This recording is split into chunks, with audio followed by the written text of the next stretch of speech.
Dude, man. Halloween, here we come. Okay, our next reader is Amy Gentry. Amy is the author of the novels Good Is Gone and The Last Woman Standing, as well as a book on music criticism. Amy holds a doctorate in English from the University of Chicago, and she lives here in Austin. Amy?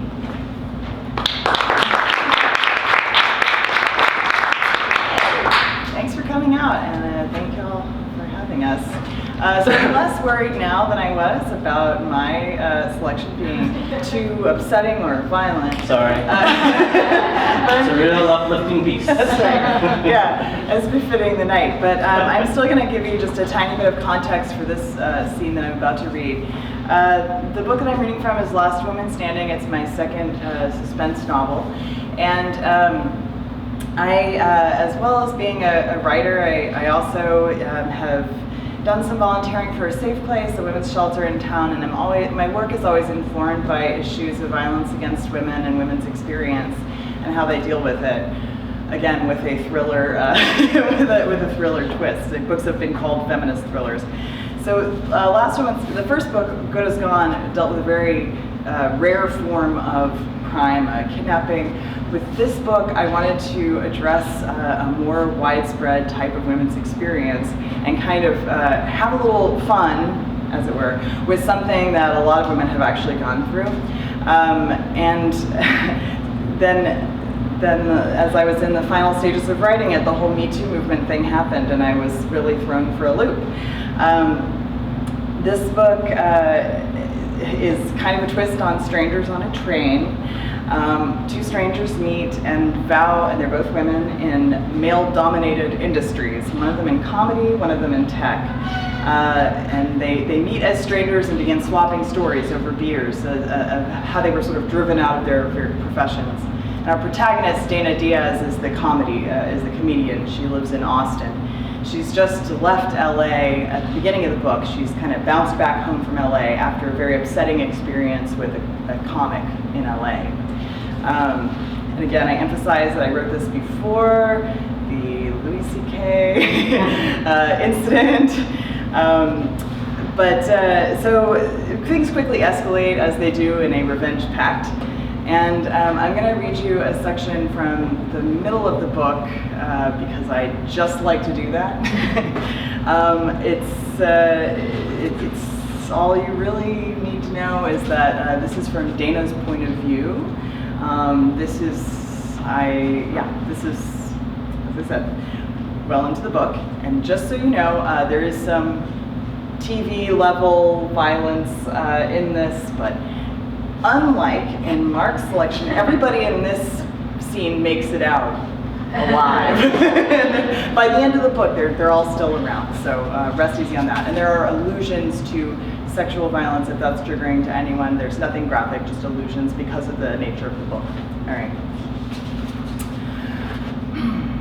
Carl, I'm your runner, Betty. I held the red thermal runner bag just over the threshold. Thai kitchen? Right, he said, reaching for the bag automatically. His thumb brushed the tip of my third fingernail, and I felt something like an electric shock come through me.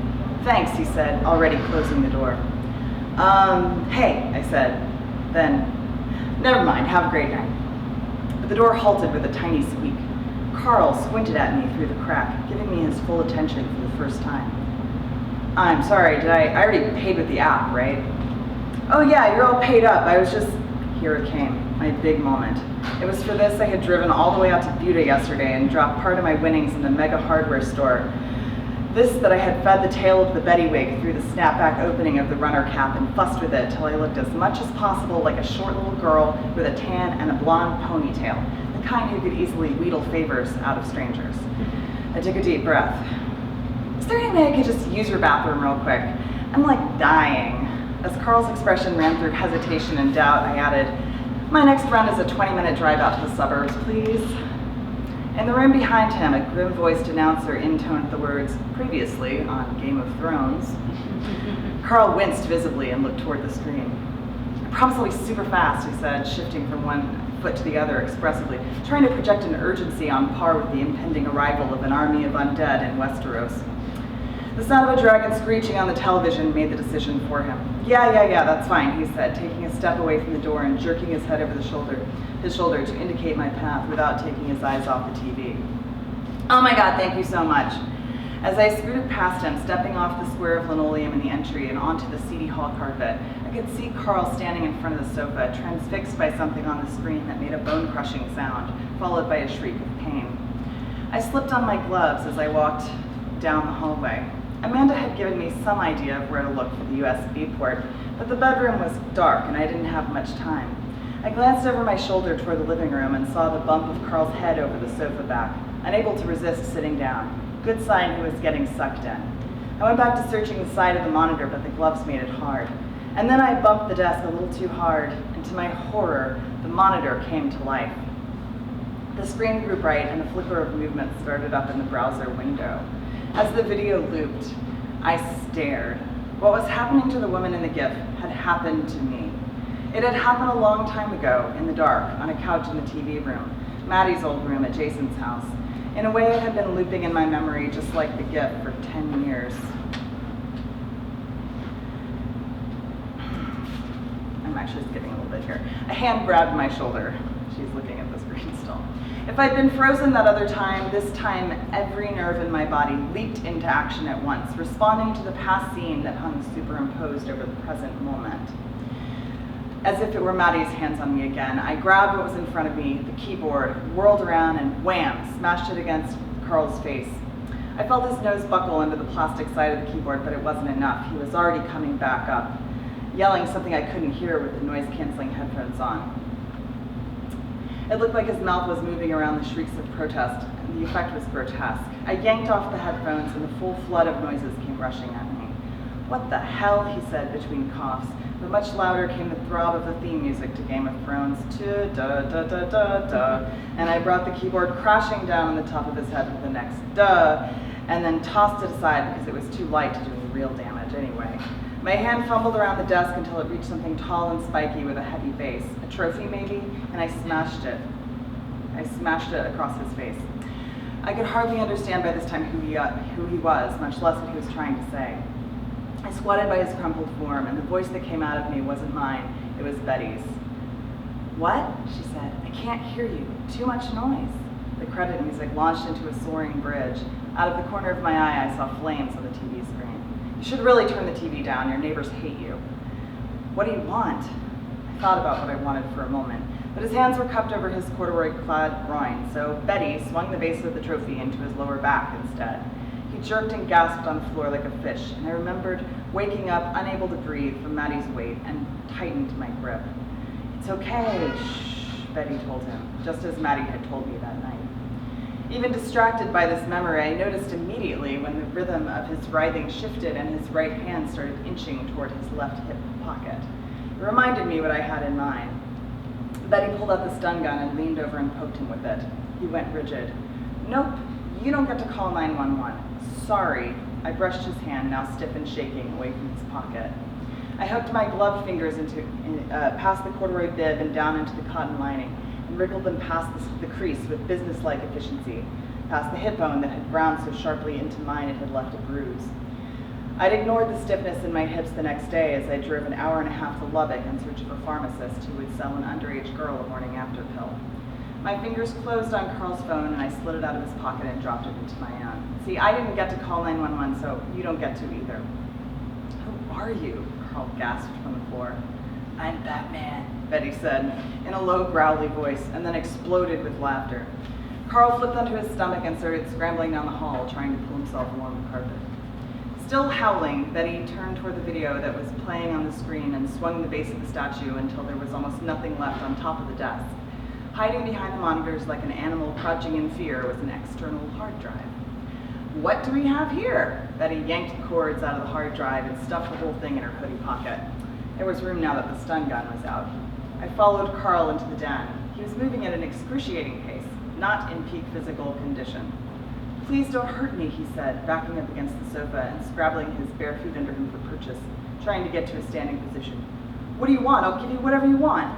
Already got it, Betty cried, grabbing the hard drive through my hoodie pocket and wiggling it lewdly back and forth. Thanks anyway. Never did anything to you, he scoffed. I don't even know you.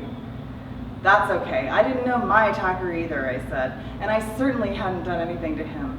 But I have a feeling you've done something to someone, sometime. And whatever it is, it's on this hard drive. I'm skipping a little again. Betty swung the statue up over her shoulder like a baseball bat, and he cringed. So call the police if you want, but if you do, the first thing you'll have to tell them is that you got beat up by a girl. I squatted, careful to stay out of reach of his flailing arms. And then you'll have to tell them why I did it. And I did it because of what's on this. I patted the drive. So if I were you, I'd focus on being very, very good. Because if what I think is on here gets out, I bet it'll ruin your life. Betty stood up again and swung the statue into his ribs and watched him crumple onto the floor. Everything in the room smelled like pad thai. I leaned over and righted the runner bag, which had been knocked over in the struggle. And I do want your life ruined, Carl, Betty continued, but I don't want it ruined that way. I want it ruined, how can I put this? More like mine has been ruined. Not thrown in jail ruined, or fired from your job ruined, or mocked on the internet ruined. I want you to feel like you're in jail because someone could do this to you. I want you to quit your job because of PTSD, lose your friends because you're too afraid to tell them, disconnect your internet because you might accidentally see me on a mutual friend's Facebook feed and go into shock all over again. I want you to know that I'll be watching you. Don't ask me how, but I will. I want you to be scared of being alone with strange women, like I'm scared of being alone with strange men. I leaned forward and he rolled over onto his face with a moan, curling his hands around the back of his head. Except you, Carl. I'm not scared of you anymore. I wedged the statue under my armpit, pulled his phone from my pocket, took his hand, and placed his thumb gently on the unlock screen. Then I stepped back, straightened up, and opened the runner app on his phone. I found my name, Betty B, for Betty Bear, Betty Badass, Betty Batman, and hovered my index finger over the little circle. How would you rate this run, Carl M? Food got here pretty fast, I shrugged. On the other hand, revenge. So maybe just 4 stars for Betty B?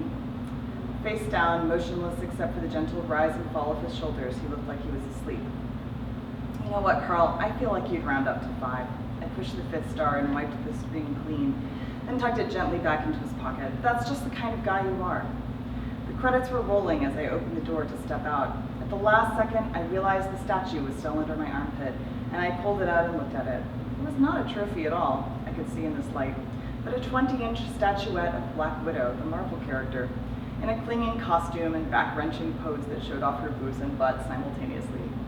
You go, girl, I told her, and tossed her onto the sofa. Then I left and closed the door behind me. I floated down the stairs and through the parking lot in a dream, my mind suspended and quieted in a soft, warm cloud, and behind me, the window that hid Carl's apartment from the world flickered like a forest fire.